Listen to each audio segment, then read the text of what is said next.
What's up, college football fans? Man, did we watch a belt to ass last night? Indiana 56, Oregon 22. Man, I really wanted Oregon to win that game, but I'm going to be honest with you.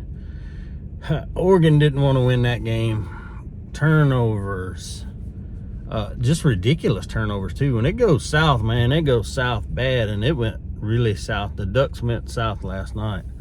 To Atlanta and got that ass whooped. I mean, Indiana put belt to ass big time on Oregon.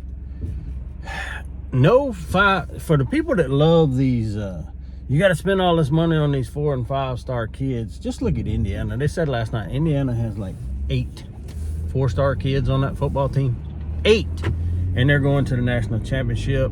I seen people bitching mine and until we get rid of these super seniors, you're gonna have things like this with Indiana. Hey, look, TCU was full of super seniors when they got their ass whooped by Georgia a few years back in national championship game. Let's just stop making excuses. Indiana is just a team that is disciplined. That's a well-developed, well-coached football team with not a lot of stars. They've created their stars. They had, you sit there and just watch their wide receiver core and how many different guys caught passes and touchdowns and made big plays for them last night. Dude, it's development. It's coaching. It's development. It's things you can do where you don't have to have the biggest stars on the team, but you got buy-in by the guys you do have, right? And they're disciplined. They're putting in the work. Not making the mistakes. They don't let other teams make the mistakes. It's just, I don't know. You got to give your props to Indiana. And I think this I don't know. A lot of people look at this as it's changing college football. What Cignetti's doing in his second year at Indiana, and it is. It's definitely going to make coaches their careers a lot shorter if they're not performing. Unfortunately, that's just the way it is. There's no more waiting out 8, giving these guys 6, 7, 8 years to really get a team ready, because, high school recruiting you always need, but even the high school kids aren't guaranteed to stay with you once you get them developed. I mean, you see right now in the transfer portal, you got freshmen, redshirt freshmen, all going in the portal and leaving the team that they had signed with just 1 year ago out of high school. So you got to do what you got to do to take care of your football team, and Indiana's doing it better than anybody right now. Even in the transfer portal for next year, these guys are just doing it. And you got to give props to Cignetti. You got to give props to that coaching staff in Indiana and the things that they've done to be where they are.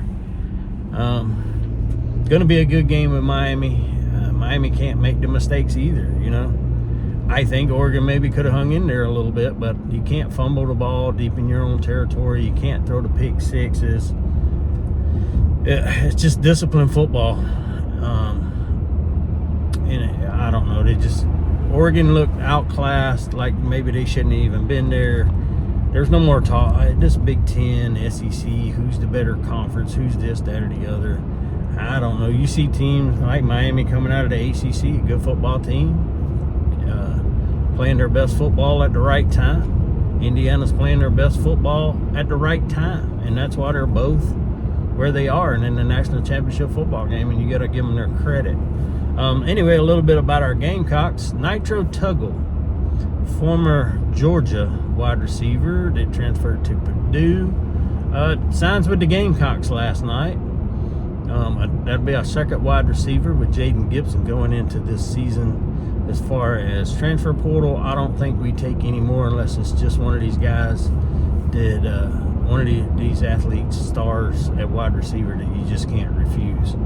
You got to have him on your team. South Carolina still in the market probably for a tight end. Offered a quarterback out of JUCO. I forgot the kid's name. Y'all have to forgive me right now. Kid had some outstanding numbers. Offensive Player of the Year in junior college last year. Also signed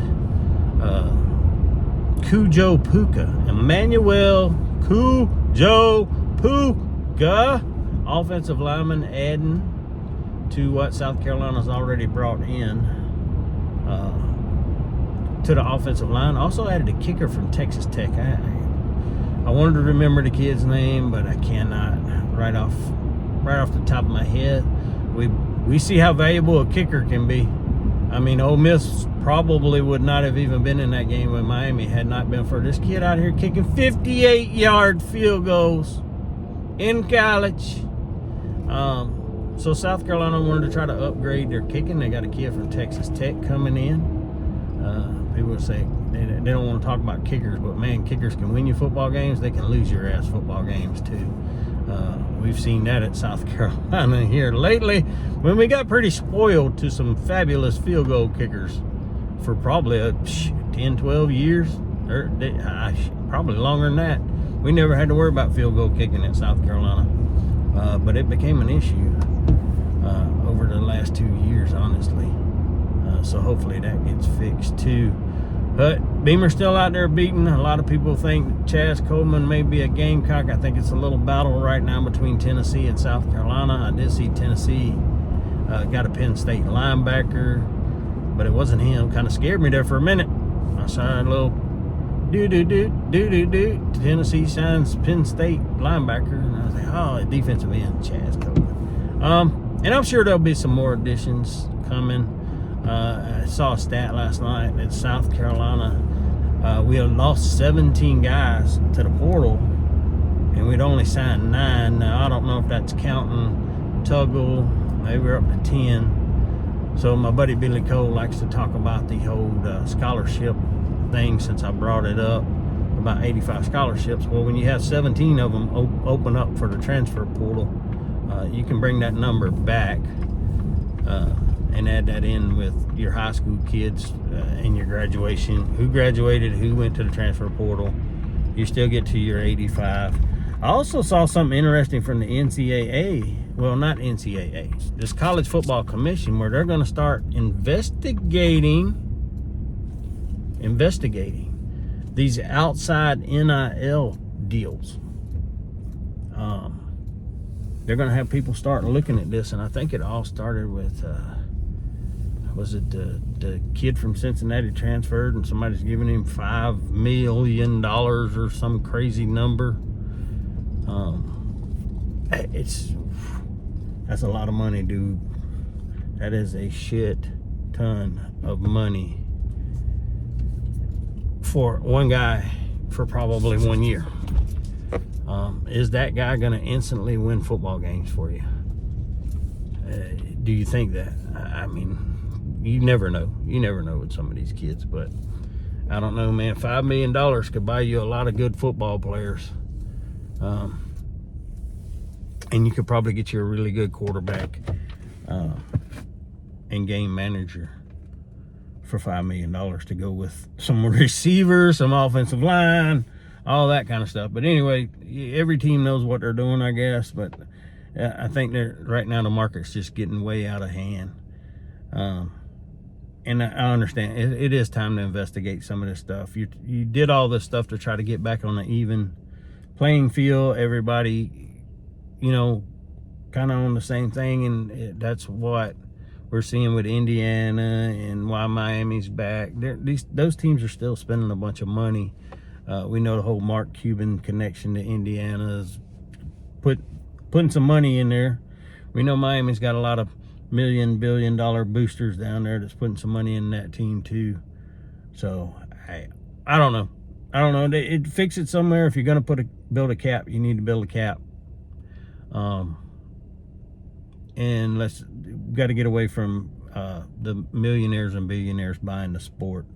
I'm telling you, as a former NASCAR guy, I saw the corporate dollar come in there and ruin that sport. Anywhere from packed stands to you had to wait on you had to get put on a wait list to even get a ticket for a Bristol race. Now you look around when NASCAR goes around the track and you see they covered up a bunch of seats or taking a bunch of seats out to make it look like there's more fans in the stands now, and there's not. There's definitely not.